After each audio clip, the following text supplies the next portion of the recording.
امروز رفتیم سراغ مدافع عنوان قهرمانی یورو، یعنی تیم ملی ایتالیا. تیم ملی ایتالیایی که شاید از دوران پرستاره بودنش خیلی گذشته، ولی همچنان یکی از مدعیان قهرمانی توی رقابت‌های بزرگه. و چه چیزی بهتر از این که علیرضا نجاتی به عنوان یکی از هواداران فوتبال ایتالیا و سری آ یوونتوس کنار من نشسته. بریم با هم آیتم معرفی کشور ایتالیا رو با هم ببینیم، برمیگردیم.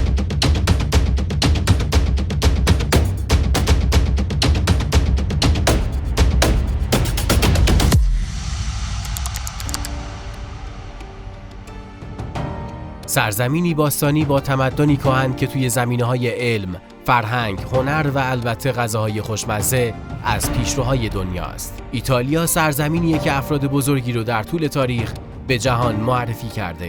از میکل آنژ و لئوناردو داوینچی گرفته تا مارکوپولو و دانته، گالیله، کریستوفر کلمب و انزو فراری هم دیگر ایتالیایی‌هایی بودن که دنیا رو به سبک خودشون متحول کردن. اسامی مشاهیر ایتالیا اونقدر زیاده که توی یه آیتم نمیشه بهشون پرداخت. اما توی فوتبال هم اونا مفاخر بزرگی دارن. از روبرتو باجو و جیجی بوفون گرفته تا جوزپه مئاتزا و پائولو مالدینی، ورزشکاران ایتالیایی همیشه سخت کوش و غیر قابل پیش بینی هستن. اونا توی لحظاتی که فکرشو نمی‌کنید میتونن بهتون ضربه بزنن. ایتالیایی‌ها یه شعار مهم هم دارن: ما قوی ترین نیستیم، اما میتونیم قوی ترین ها رو هم ببریم. با همین ترفند شاید ایتالیا توی این یورو هم بتونه چرا خاموش به مراحل بالا برسه و کسی چه میدونه، شاید دفاع از قهرمانی بتونه رویایی بشه که به حقیقت میپیونده.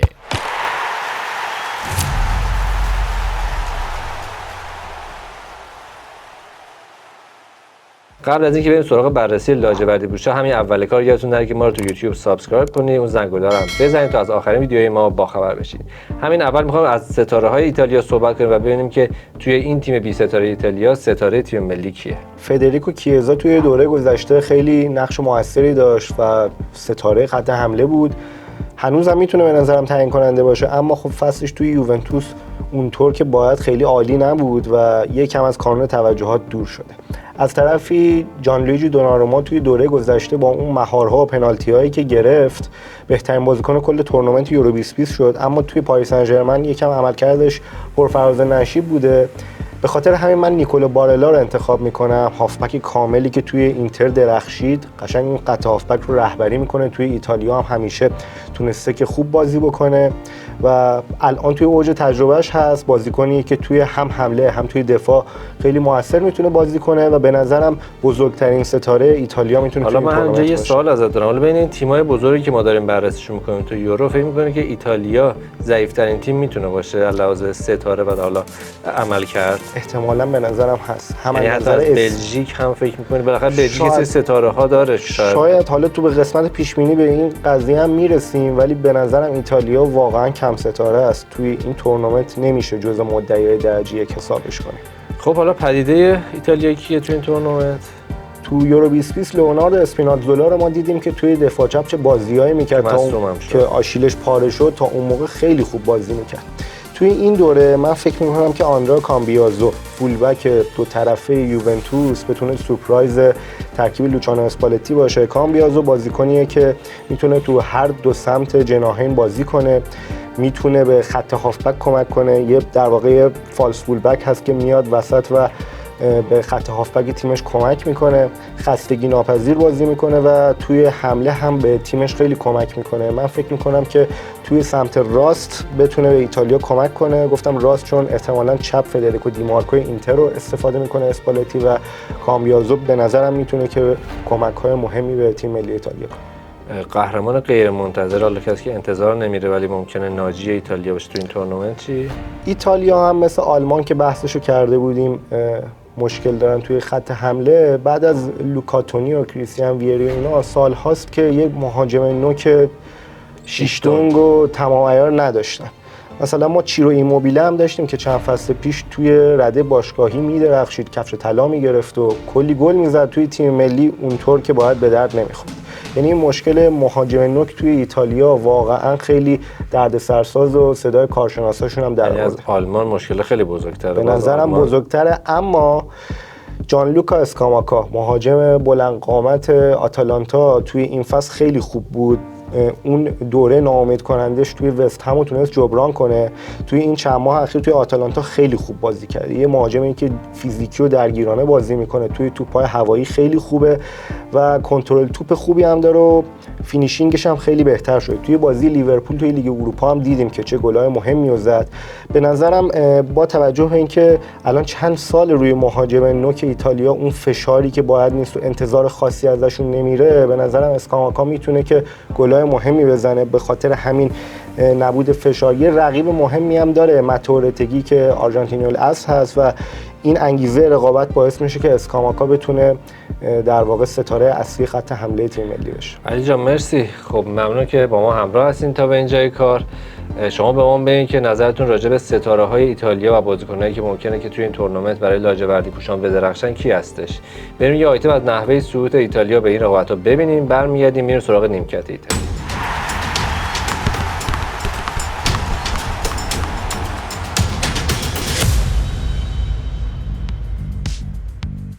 قانون یوفا برای قرعه‌کشی ایتالیا مثلا قرار بود مزیت داشته باشه و 5 تیمی شدن گروهش به خاطر رسیدن به نیمه نهایی لیگ ملت‌های اروپا به اونا کمک کنه.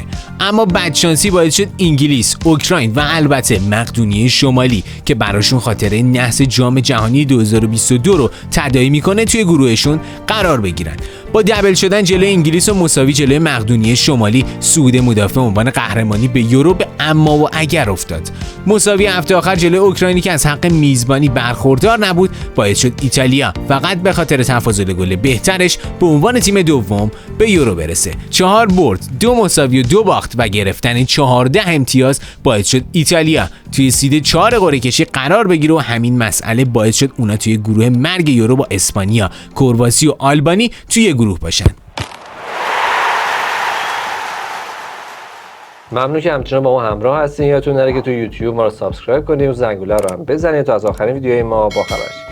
الان می‌خوایم سراغ نیمکت و سرمربی تیم ملی ایتالیا تو این رقابت این لوچانو اسپالتی. روبرتو مانچینی توی سخت‌ترین شرایط بعد از اینکه نتونست ایتالیا رو ببره جام جهانی 2022 با رسیدن پیشنهاد عربستان هدایت دورانی که حالا تو خود به عنوان یوونتوسی خیلی فخر می‌فروزه که حالا مثلا مربی ایتالیایی مثل مانچینی رفت عربستان ولی خب الگری میمونه و نتیجه میگیره که اونم نشد باز. حالا اینکه خیلی مرتبط نبود به بحث ما ولی عربستان رفتن که بد نیست، یعنی کسی هم از پول زیاد بدش نمیاد، اما روبرتو مانچینی با اون تصمیمی که گرفت خیلی زیر سوال رفت توی ایتالیا. خیلی‌ها به اون گفتن که خیانت کرده به تیم ملی و حتی بحث غرامت گرفتن مطرح شد ازش.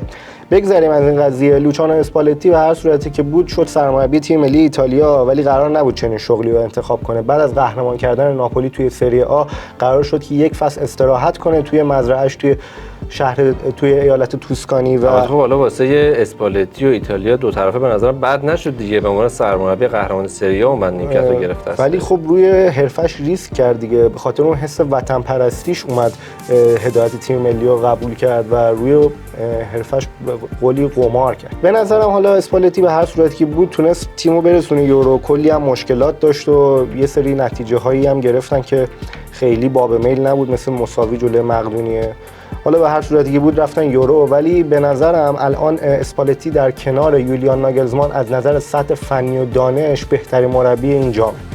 هم تجربهش خیلی بالاست، هم اون منیجمنت خیلی خوبی داره با بازیکن‌ها و میتونه اونها رو به خوبی هدایت کنه. سطح فنیش هم که ما توی ناپولی دیدیم که چه بازی‌هایی می‌کرد، قبلا هم توی روم دیده بودیم که چه ایده‌هایی رو پیاده می‌کرد. اگه الان تیم ملی ایتالیا نبود حتی میتونست تو همین تابستون گزینه خیلی از تیم‌های بزرگ اروپا باشه که میخوان سرمربیشون رو عوض بکنن. مثل یوونتوس دیگه، یعنی یوونتوس هم اگر ممکن بود حالا حتی لیورپول، حتی ما نمیدونیم که چه تیم بزرگی سراغش میره ولی میتونست توی مارکت باشه. البته من اینو بگم اسپالتی رو نمیشه توی این یورو با ایتالیا جاجش کرد، قضاوتش کرد، چون که این ایتالیا خیلی تیم قدرتمندی نیست. پروژه اصلی اسپالتی برای جام جهانی 2026 که اول از همه باید اینو برسونه به اون تورنمنت. بعد از بازم کار سختی، بعد از سالها دیگه ایتالیا بره جام جهانی، بعدش هم حالا موفقیتی به دست بیاره. اگر اسپالتی بتونه که توی این دوتا تورنمنت یه نتایج آبرومندانه بگیره، اون موقع میتونیم بگیم که کریر فوتبالی خودش رو داره به بهترین نحو تمام میکنه. مرسی علیرضا و مرسی از شما که همچنان با ما همراه هستی. الان میخوام هم دیگه یه آیتم ببینیم از گذشته ایتالیا در رقابت‌های یورو، اینکه چه نتیجه‌ای گرفتن و میرسه به آخرین دوره که قهرمان رقابت شدن. این آیتم با هم ببینیم برمیگردیم.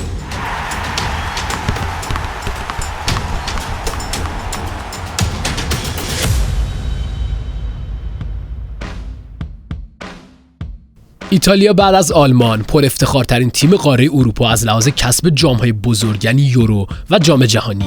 ایتالیا که توی یورو 2020 همین دوره قبلی قهرمان شد با 2 قهرمانی، 2 نایب قهرمانی و 1 سومین تیم پر افتخار تاریخ یورو به شمار میره و این 11مین باریه که توی این تورنمنت شرکت میکنه. توی قرن 21 اونا 3 مرتبه فینالیست شدن. آخرین بار تونستن به قهرمانی برسن، اما قبلش تو سالهای 2012 و 2000 شکست‌های تلخی خوردن، یکیش با گل طلایی و یکیش با تحقیر شدن جلوی حریف. ایتالیا که اولین قهرمانی سال 1968 بوده، بیشترین فاصله 2 قهرمانی و بیشترین فاصله 2 فینال توی تاریخ یورو رو داشته. اونا همچنین رکورددار تعداد مساوی توی این بازی‌ها هستن. توی فینال‌ها ایتالیا 2 رکورد جالب از نظر سنی داره. پیترو آناستازی جوان‌ترین و لئوناردو بونوچی مسن‌ترین گلزنان فینال‌های یورو هستن. ایتالیا یکی از تیم‌های خوششانس یورو هم هست. اونا بیشترین تعداد بازی رو به پنالتی کشوندن و بیشترین برد توی پنالتی با 4 پیروزی توی 7 بازی رو داشتن. البته این رکورد منفی هم توی کارنامه ایتالیایی هست. سنگین‌ترین شکست تاریخ فینال‌های یورو تو سال 2012 به اسم اونا ثبت شد، جایی که 4-0 مقابل اسپانیا توقف ناپذیر نابود شدن.